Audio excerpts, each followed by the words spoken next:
Les droits de l'homiste, la sagesse et la lucidité nous permettent de revenir vers notre nature, c'est-à-dire la nature telle qu'elle nous a été décidée par Dieu. Là, je rentre dans un espace religieux qui m'est difficile de comprendre. Oui.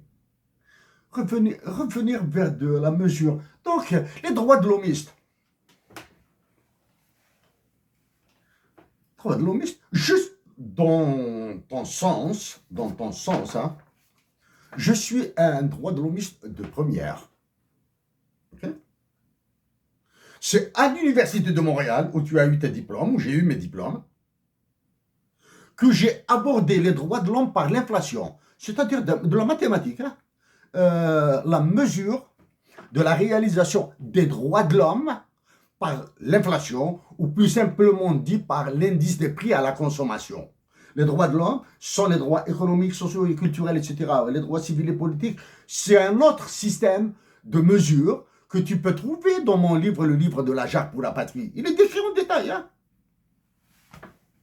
Je suis un droit de l'homiste. Parce que, Ahmed, je t'ai dit qu'il te manque des bagages de la lecture profonde. Par exemple, comme le mathématicien philosophe Bertrand Russell. Est-il un idiot, un imbécile, en créant avec Jean-Paul Sartre le tribunal des peuples à Londres? Ça, c'est pour les droits de l'homme, non? Même si tout ce que tu penses du Haut Commissariat aux droits de l'homme de l'Organisation des Nations Unies, je peux t'en parler pendant 24 heures sur ça, hein, comment il fonctionne, etc.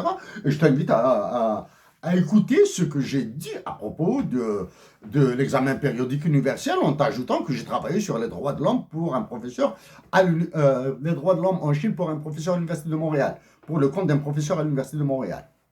Bon, bref, droits de l'homiste. Ce n'est pas parce que nous sommes touchés dans nos chairs, ou dans nos sentiments, ou dans nos croyances, que nous allons ignorer les droits de l'homme.